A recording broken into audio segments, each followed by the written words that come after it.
Welcome to As I Live and Grieve, a podcast that tells the truth about how hard this is. We're glad you joined us today. We know how hard it is to lose someone you love and how well-intentioned friends and family try so hard to comfort us. We created this podcast to provide you with comfort, knowledge, and support. We are grief advocates, not professionals, not licensed therapists. We are you.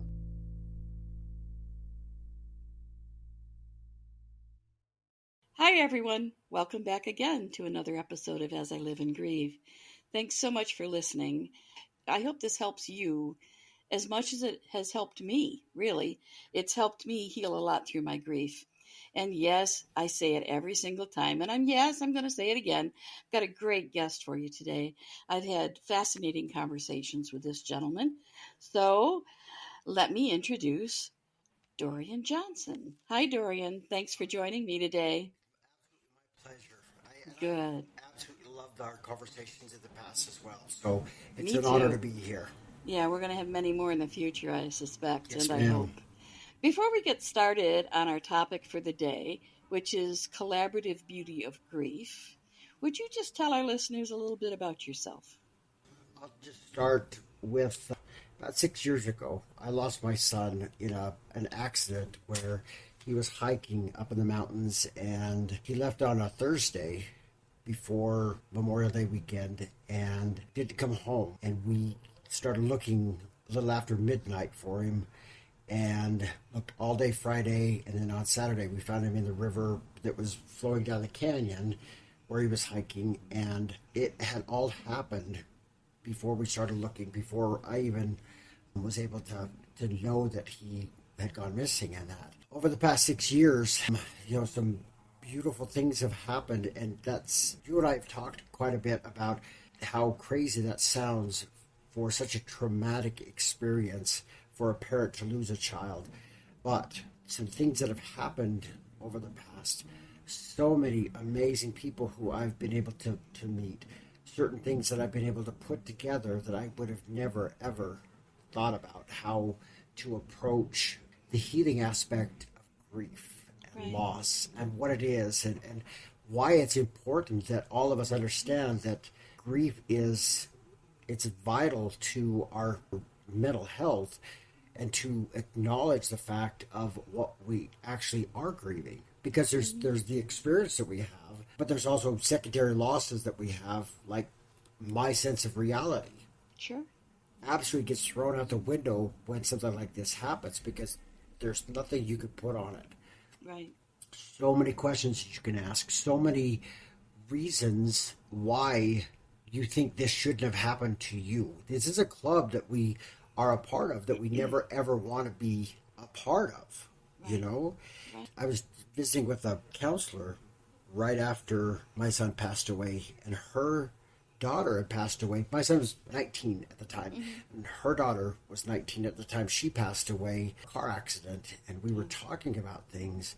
The struggle that I had was initially when she said, we're not special in any way, shape, or form. We're not unique. We're not great and wonderful just because of the fact that this is the experience that we had. And I was like, wait a second, lady. Who the heck do you think you are saying that, Right. Because this is my son you're talking about. This is Right. what I've gone through. And she's like, no, wait a second. I get it. But we have learned different things that we can share with others and sit down and say, you know what, I understand that I don't understand the trial you've gone through, but I do understand the feelings and emotions and the whole grief cycle that you're going through, even though it's not the loss of a person in your life, a loss of a dream, a loss of an opportunity, the loss of all, anything. We could sit down and say, you know what, I get it. I can offer compassion, and I can offer understanding and tolerance and acceptance, all of this to somebody, and be there with them. That's part of the beauty that goes along with it. Now, I'm not saying that I don't know what to do, because the disassociation between reality and where I'm at right now, Right. sometimes that kicks in so hard, so I have to go do something to ground myself, come back to real life and say, Right. okay, this is where we're at. you know? Even now after 6 years. Oh, absolutely. I think it some days it still feels like it's just the beginning of it all, Okay. you know? Yeah. And the reason I say that is because there are certain things where some of his friends are going through, like getting married and having kids Right. and graduating from college or things like that that I don't get a chance to share in with him. And that is a hard thing for me sometimes. And yet, I understand that it's important to appreciate the fact that when somebody says, hey, guess what? My son or my daughter, who was one of my son's friends, is having a baby or getting married or this is happening. Right. The reason is because if they don't share those things with me because they're afraid of how I feel, that shuts me out. That pushes me away.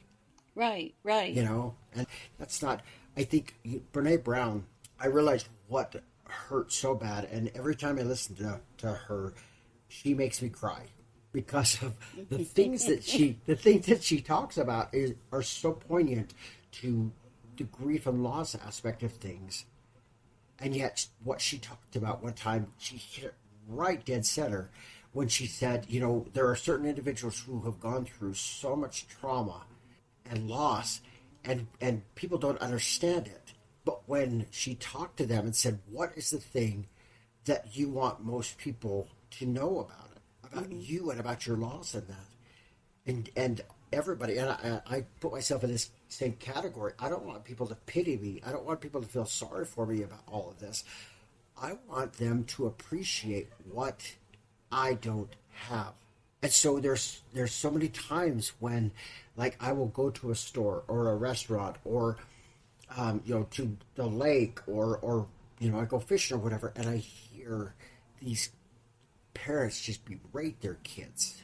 Stop touching that. Don't do this or whatever. And I just cringe, because what I want to do is walk up to them and say, you know what, if not for your son or daughter, please, for me, don't treat them like that. Right.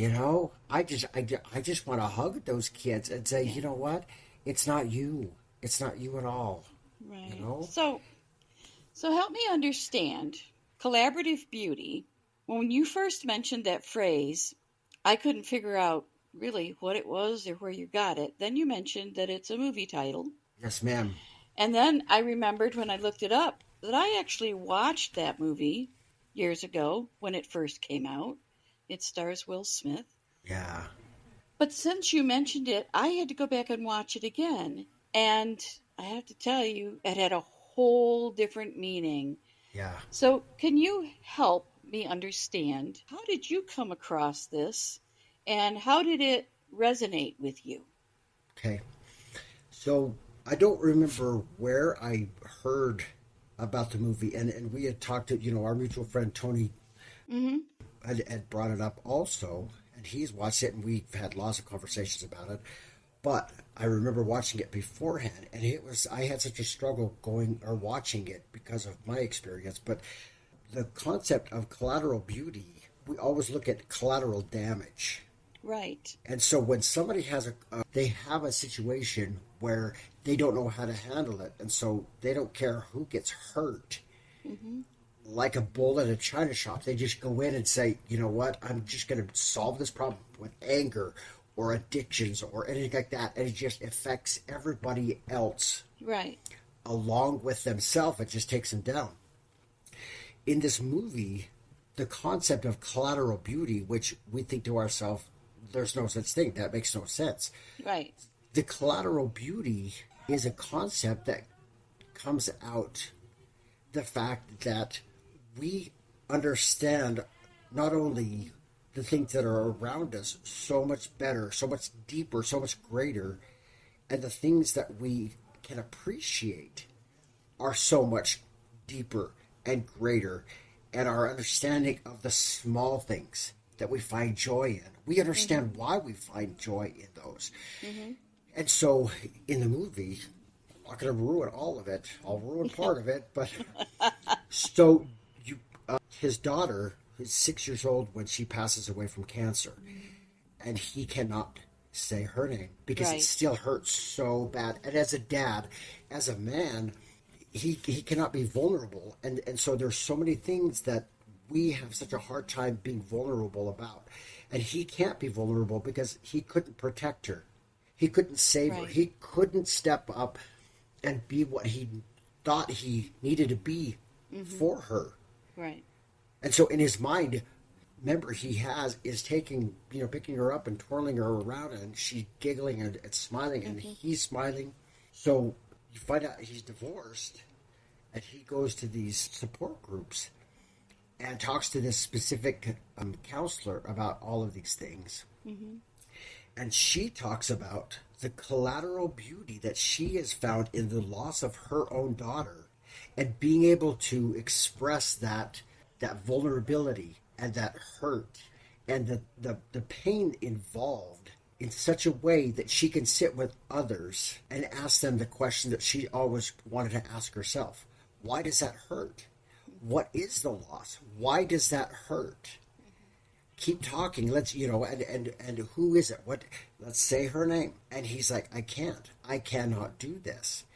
And so she helps him to understand that the term collateral beauty is something that only we find in something that's so tragic and traumatic that we get stripped all the way down to our bones, so to speak. And we don't know what to do except figure out what happens in the next breath, in the next step, in the next thought. And everything that used to make sense makes no sense at all. So we have to restructure our whole belief system in a way that, whether it makes sense now or not, it will at some point. And we have to have hope in that. We can't have false hope that all of this stuff will come to fruition. Doesn't work that way. And yet to sit down and say, okay, what is beautiful about the lessons that I learned and the experience that I had? It's not good, bad, right, or wrong. It's the fact of being able to say, Kathy, how did we meet? I would have never met you if I hadn't gone through this horrific event. Very true. Right? Yeah. And so we look at the event and we like, oh my gosh, why did it have to happen to us? Why could it not have, you don't want to put it on anybody else because that's something you don't ever want anybody to feel. Right. And I did not ever like the concept of empathy because of that. I don't think it's a fair thing to have somebody say, let me put myself in your shoes to see how it feels. No. I never liked that. However, what I did learn is that empathy is a concept to connection. So if somebody is like, I don't know how you made it through. I don't know how you keep going. I don't know. What's it, tell me about your son. If somebody asks me that question, I am all over it. I will talk about him. Yeah. Oh my gosh. And yet, that's still the concept of empathy. They're not trying to feel how I feel. No. They're trying to enjoy the moment with me as I talk about him. You're trying to acknowledge. Yes. And so when somebody, here's, part of the collateral beauty is the connection of people who walked up to me after his passing and said, I don't know where you're at with your mourning and your your grieving and all of that stuff, but I know that I need to share with you the situation that I've never talked to you about, how your son saved my daughter or my son from taking their life, and he sat with them until they felt safe. Oh my goodness. I had one lady tell me about that, and she's like, yeah, he helped my daughter. He saved my daughter's life twice. Wow.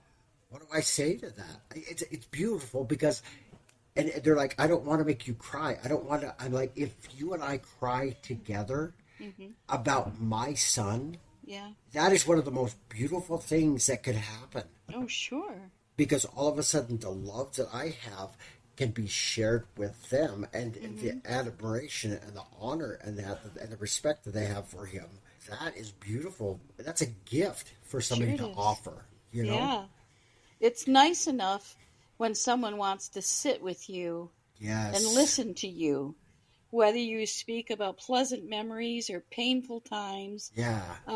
Regardless, those people that will sit there and just listen and Yes. be with you are few and far between. Yes. It's a beautiful gift, but to turn around and see the beauty in someone doing that, it's an entirely different mindset.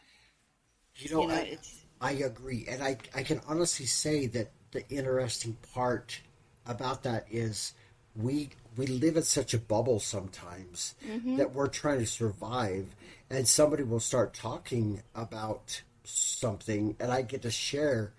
Okay, I lost my son 6 years ago, yeah, and they immediately say, "Oh, I'm so sorry," and I always say, "Thank you." Thank you for that. Here's mm-hmm, what I want to share. Here's what I've learned. And they mm-hmm, look at me and I'm not special. I'm not unique or whatever. I just know that there are certain things that when I start sharing them, it's not for me, it's for them. yeah, And when I start sharing, certain words, meaning like the things that I have learned come through me and I get to share it with them. It's not right, from me. right, And all of a sudden, and you and I shared a little bit about this. One of the biggest things that I have learned is the value, and it's not that it doesn't even come close to expressing what virtue is. mm-hmm, So the things that I learned from my son and about my son is the virtues that he offered everyone: mm-hmm, the respect, the kindness, the compassion, the understanding, the tolerance. mm-hmm, I mean, he always had those kids that would drive everybody else crazy. They were right next to him because he said, "You're with me." yeah, Everyone deserves one friend, mm-hmm, right? And so to have that, I started doing some research on what all of these are, and they're all virtues.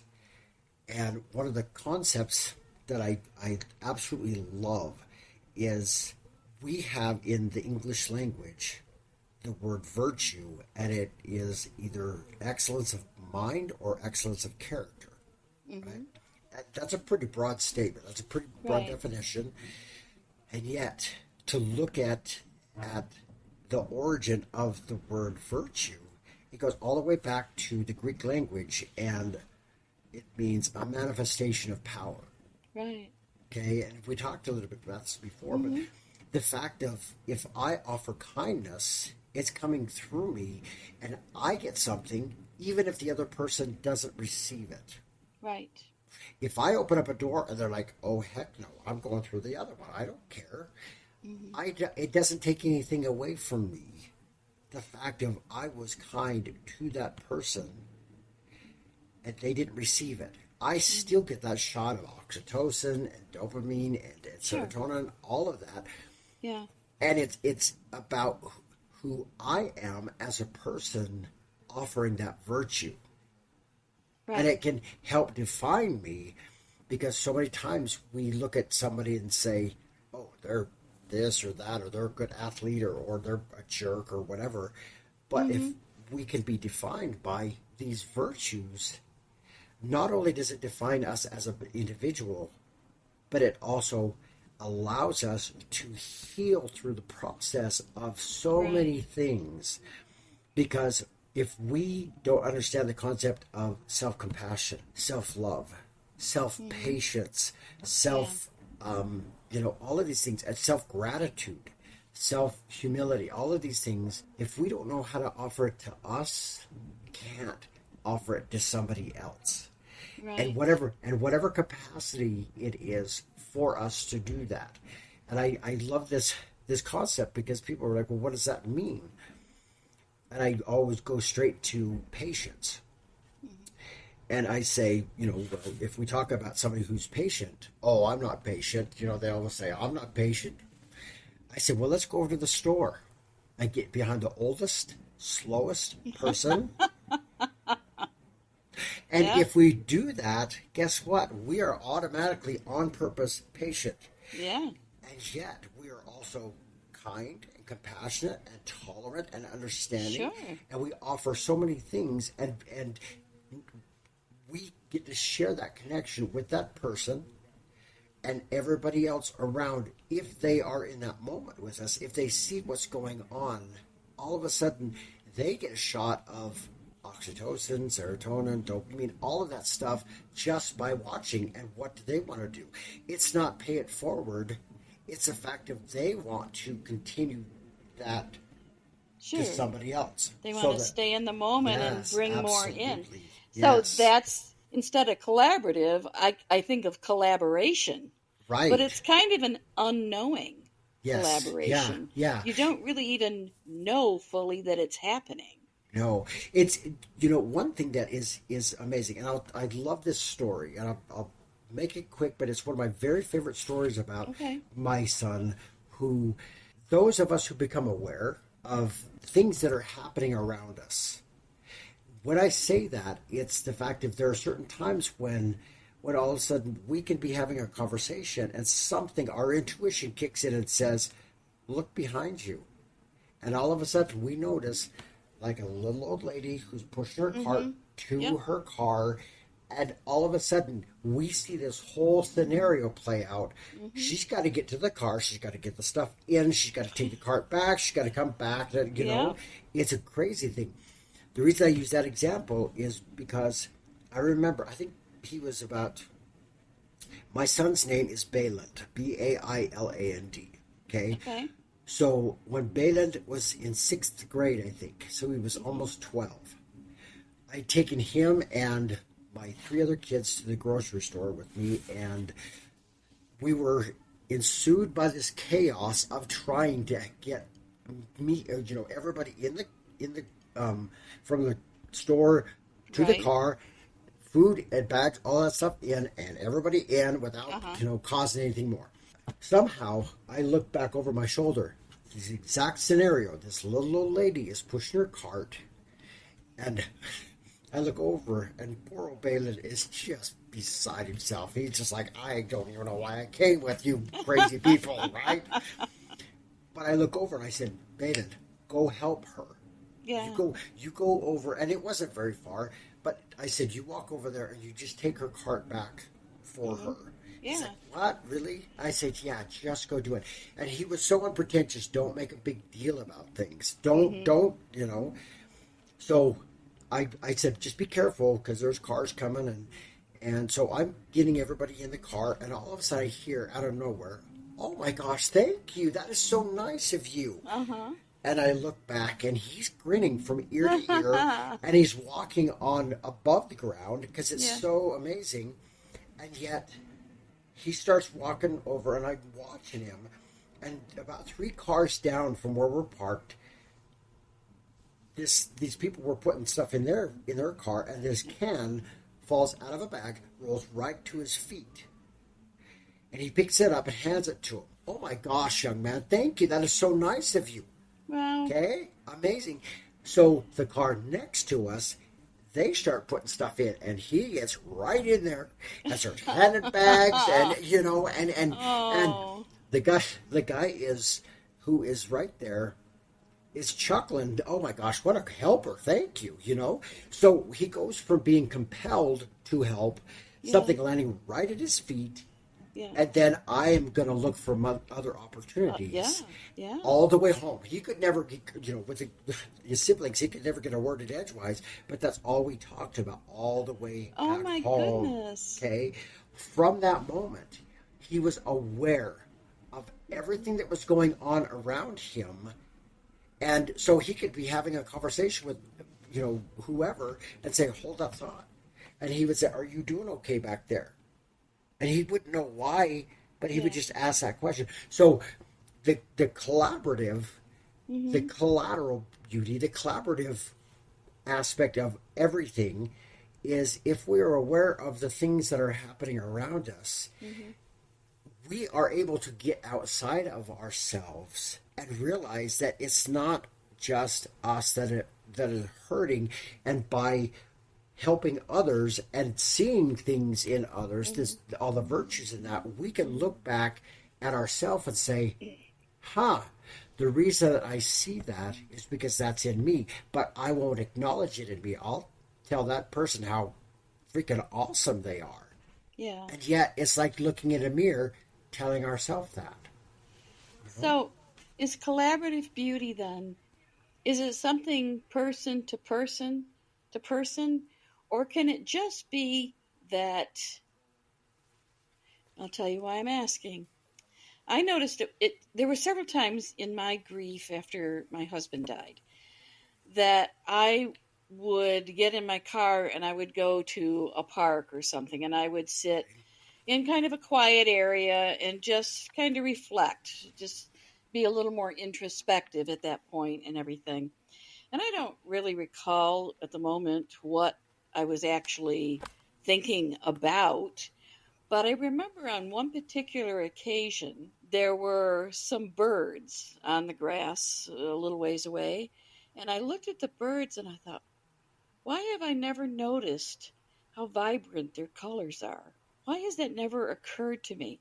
And it seemed from that point on that things I saw or things I heard, like a child laughing, seemed a little more Yes. pronounced to me. Yes. Is Yes. that kind of a form of the collaborative beauty? I know in the movie, the phrase came from a woman who reminded someone to not overlook or not forget in their grief, to not forget the collaborative beauty. Yeah. Do those things kind of fit in there as well, even though Oh, it was absolutely. just me? It absolutely does connect. And the reason Okay. I say that is because so many times if there's something that we lose that we can never get back, Mm-hmm. like time, like the loss of a loved one, Right. okay, then we look at things completely different and we pull ourselves back to the present moment and we learn to live inside of that, not as a bad thing, Mm-hmm. but if we are in that moment, in that perfect moment, what happens is we allow ourselves to push whatever the ideal self is Mm-hmm. completely away and say, I'm not chasing you anymore. I'm going to be authentic. I'm going to be vulnerable. I'm going to be open to whatever this moment is. And I'm going Okay. to live the experience. I'm not going to say good, bad, right, or wrong. I'm going to say, this experience that I'm having right now is beautiful. It's perfect. It's like, I have such a hard time telling people that I use the phrase, I love you. Mm-hmm. I will tell them I love the hell out of you. Mm-hmm. And what that means is that in this moment we don't need anything else. It is perfect. And I love the hell out of you because you spent that however long right here, right Yeah. now, and nothing else matters. Right. So to Wow. answer your question, those birds can be there. Those, Yes. whatever it is in that moment, the sounds, the smells, the feelings, the emotions, all of that, that's our safe space. And so collaborative beauty is collateral from learning so much and saying, what is the most important thing right now? What is priority? It's not the rushing around trying to figure out how I'm going to put money away for 30 years down Right. the road. It's the Right. fact of learning to look for those moments where you mentioned a little one, Mm-hmm. laughing and stuff. I Yeah. love I love seeing these little guys walking around, and Yeah. I'll always ask them, do those muscles come with that T-shirt or are those yours? Okay, and That's they look cute. at them, and the mom and dad are like, wait a second. I'm like, because I'm looking for a new T-shirt, and if I Yeah. can get bigger muscles at the same time, that'd be awesome, Oh, that's right? adorable. So I look at that and I love moments like that. And so if we find those moments or look for them all the time, nothing Mm-hmm. else matters, Right. you know? And it's extremely Wow. healing. Yeah, I did, and I kind of felt that was a turning point in my grief. Yeah. And certain things just seemed to um, garner a different response from me. Yes, yes. And It's at the moment, I wasn't thinking about my grief. I wasn't thinking oh, about the pain yeah, or the loss or anything like that. yeah, I was seeing something else. I was yeah. focused on something else. Last thing I'll say about that, I know we're running out, but it's almost as if we take the tint off of our windows and Ah, see things as they are. yeah, And we see things and say, "Oh, that's what it looks like." right. There's not a darkness about Yeah, things, you know? because for a while you do have kind of that Oh, fog, that film yes. over your eyes. Yes. Yes. Absolutely. Yes. Wow. And you're also absolutely correct that we're running out of time. So, this is the point in each episode that I actually turn the microphone over to our guest. So Okay. you are free to tell our listeners, and we have listeners around the world, literally. So this is your chance to tell them whatever you'd like to tell them without me interrupting with questions. Okay. Well, I will make it short and sweet. You can find me on Facebook, Dorian Johnson. You will see a picture of my son. It's in the darkness, but please feel free to reach out to me, send a message, ask any question. I'm very open. I had an opportunity to co-author a book called The View from Above. It's about us looking for my son, and there was 10 of us who took his hike a year to the day to put a memorial up on top of the mountain that he climbed.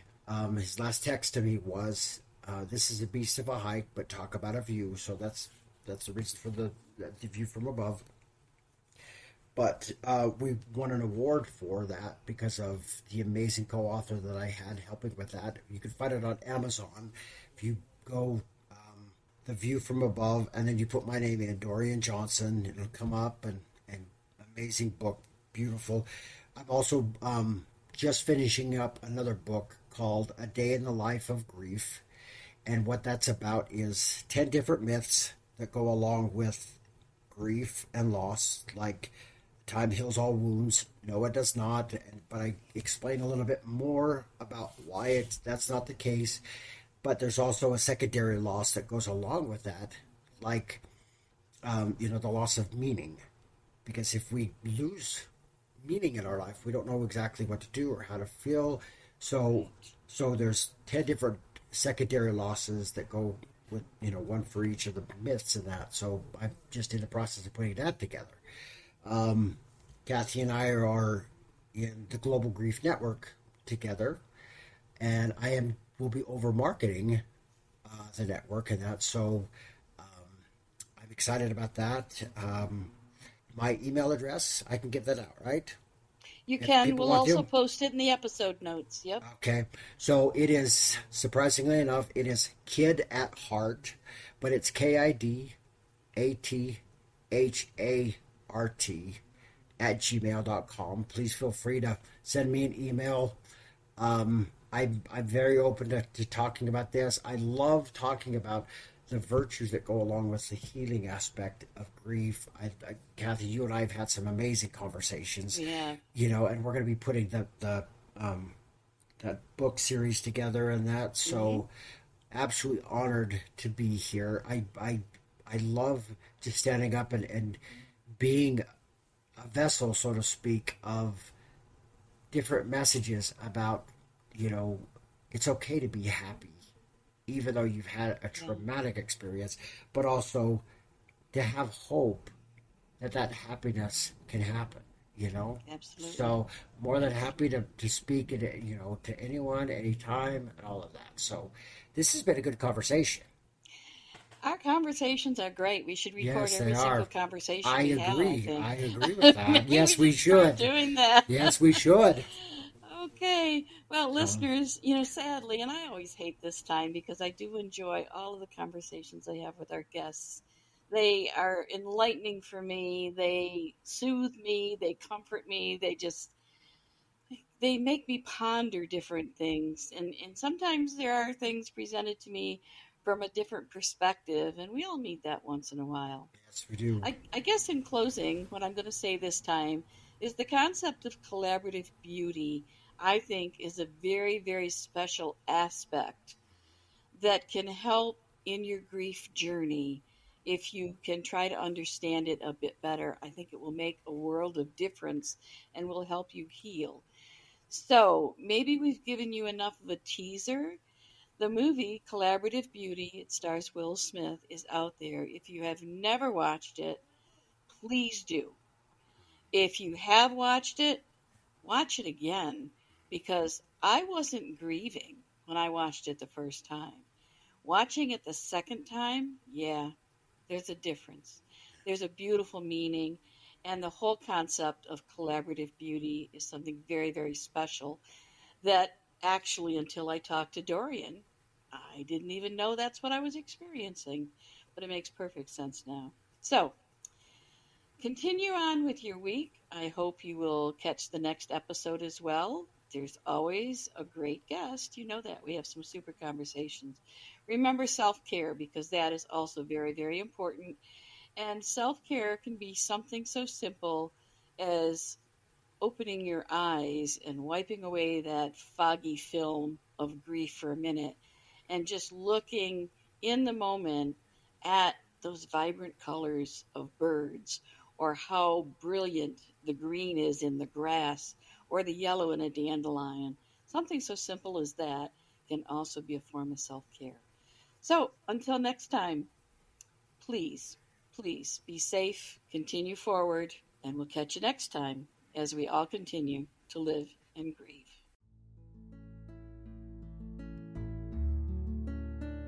Thank you so much for listening with us today. Do you have a topic that you'd like us to cover, or do you have a question from one of our episodes? Please email us at info@asiliveandgrieve.com and let us know. We hope you will find a moment to leave a review, send an email, and share with others. Join us next time as we continue to live and grieve together.